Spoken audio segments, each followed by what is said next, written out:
Welcome to serial நேரம். இன்றைக்கி நம்ம நவம்பர் 21 அன்றைக்கி நடந்ததை சுந்தரி சீரியலில் நடந்ததை தான் பார்ட் 1 பார்க்க போகிறோம். பார்ட் 1 எடுத்து என்ன காமிக்கிறோம் அப்படின்னா, எடுத்தோடனே பூனம் ஆசிரமம் அப்படின்றத காமிக்கிறாங்க. உள்ள கார்த்திகோட ரூமை காமிக்கும்போது கார்த்திக் வந்து வெற்றிக்கு கால் பண்ணிட்டுருக்காரு. உடனே வெற்றி அட்டன் பண்ணோன்னே, என்ன கார்த்திக் இந்த நேரத்தில் கால் பண்ணுறீங்க அப்படின்னு சொன்னோடனே கார்த்திக் சொல்கிறார், இந்த மாதிரி இங்கே சுந்தரி கலெக்டர் மேடம் வந்திருக்காங்க அப்படின்னு சொன்னோடனே வெற்றிக்கு ஷாக் ஆகிடுச்சு. சுந்தரி எங்கே எப்படி வந்தா அப்படின்னு சொல்லி கேட்குறாரு. தெரியல வெற்றி அப்படின்னு சொன்னோடனே, சரி கார்த்திக் நீங்கள் எதுவும் கவலைப்படாதீங்க, நான் பார்த்துக்கிறேன், நீங்கள் ரூமை மட்டும் விட்டு வெளியில் மட்டும் போயிடாதீங்க அப்படின்னு சொல்லி அவங்க சொல்லிட்டு ஃபோனை வச்சிடுறாரு. உடனே கார்த்திக் ஃபோனை வச்சோடனே வெற்றிக்கு ரொம்ப டென்ஷன் ஆகிடுச்சு. எதுக்கு அங்கே போனான்னு சொல்லிட்டு உடனே காரை வேற எங்கே டிரைவிங் பண்ணிகிட்டு இருந்தவர் திடீர்னு திருப்பி ஆசிரம சைடு வந்துட்டார். பூனை ஆசிரமத்துக்குள்ளே கார் வந்தானே கலெக்டர் கார் நிற்கிறத பார்த்துட்டு வேகமாக ஆஃபீஸ்க்குள்ளே போகிறாரு.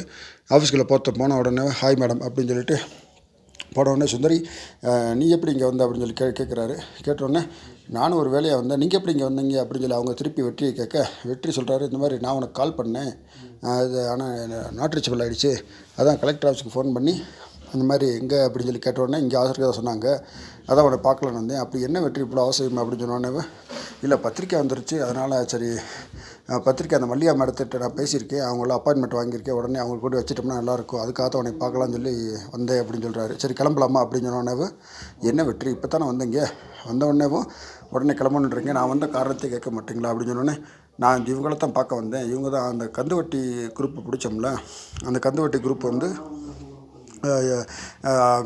மீட்டெடுத்த பணத்தை வந்து இவங்க ஃபுல்லாக ஆசிரமத்துக்கு கொடுத்துட்டாங்க, அதனால் இவங்களை பார்த்து ஒரு தேங்க்ஸ் சொல்லலான்னு வந்தேன் அப்படின்னு சொன்னோன்னே வெற்றி, சரி தேங்க்ஸ் சொல்லிட்டியா வா கிளம்பலாம் அப்படின்னு சொன்னோன்னே, என்ன வெற்றி ஒரு வார்த்தை கூட நீ பேச மாட்டேன், என்ன இப்படி அவசரம் சொன்னோடனேவா அப்படியே அந்த டொனேஷன் கொடுத்த அம்மா சொல்கிறாங்க, இந்த மாதிரி சாருக்கு என்ன அவசரமோ ஏதோ என்ன வேலையோ நீங்கள் கிளம்புங்க மேடம் அப்படின்னு சொன்னோடனேவோ அப்படியே வெற்றி அப்புறம் உடனே மனசு மாதிரி சரி மேடம் நீங்கள் பண்ண வேலை இந்த மாதிரி யாராலையும் பண்ண முடியாது அப்படின்னு சொல்லி அதுக்கு என்னுடைய வாழ்த்துக்கள் அப்படின்னு சொன்னோடனே, அது சரிங்க செய்தோ நான் வேறு ஏதோ டென்ஷனில் இருந்தனால சரியாக பேச முடியல, நம்ம இதுவும் நீங்கள் தப்பாக எடுத்துக்கிறாதீங்க அப்படின்னு சொன்னோன்னே, சரி மேடம் கிளம்புங்க அப்படின்னு சொன்னோன்னே அப்படியே சுந்தரி மேடம் வந்துச்சிட்டாங்க. அப்புறம் சுந்தரி மேடம் அந்த சரண்யா அந்த ஆசிரமத்துடைய சீஃபை பார்த்து, இவர் தான் வெற்றி, இவர் தான் என்னுடைய வருங்கால கணவர் அப்படின்னு சொல்லி சொன்னோடனேவும் அவங்க சரண்யா மேடமுக்கு ஒரு சின்ன ஷாக் ஆகிடுச்சு. இவங்க தான் அப்படின்னு சொன்னோடனேவும், இந்த சார் எனக்கு ஏற்கனவே தெரியுமே அப்படின்னு சொன்னோன்னே சுந்தரி சொல்கிறாங்க, எப்படி உங்களுக்கு ஏற்கனவே தெரியும் அப்படின்னு சொன்னோடனே உடனே வெற்றி பேச்சை மாற்றிட்டார். இந்த மாதிரி நான் கலெக்டராக இருக்கிறப்ப அந்த ஆசிரமத்துக்கு அடிக்கடி வந்திருக்கேன், அந்த சமயத்தில் இவங்களை பார்த்துருக்கேன் அப்படின்னு சொன்னோடனே அவங்கள புரிஞ்சுக்கிட்டு, ஆமாம் மேடம் அதான் பார்த்துருக்கேன் அப்படின்னு சொன்னோடனே, சரி ஓகே வாங்க கிளம்பலாம் அப்படின்னு சொன்னோடனேவும் சரின்னு சொல்லிட்டு, சரி மேடம் பார்த்துக்கிறேன் அப்படின்னு சொல்லிட்டு அவங்க கிளம்புனோடனே அப்படியே வெளியில் போகிறாங்க. அப்படியே சுந்தரி மேடம் சொல்கிறாங்க அவங்க பிஏ லதாவை பார்த்து, லதாக்கா இந்த மாதிரி நான் கார்த்திக் இது வெற்றியோட போயிடுறேன், நீங்கள் சேகரோடைய காரில் போயிருங்க, ஆஃபீஸ் போனவுடனே எல்லாத்தையும் சொல்லிடுங்க, 3 மணிக்கு மீட்டிங் இருக்குது, எல்லாத்தையும் அரேஞ்ச் பண்ணிடுங்க, நான் அதுக்குள்ளே வேலையை முடிச்சுட்டு வந்துடுறேன் அப்படின்னு சொல்கிறாங்க. சரி சொல்லிட்டு வெளியில் போகிறாங்க.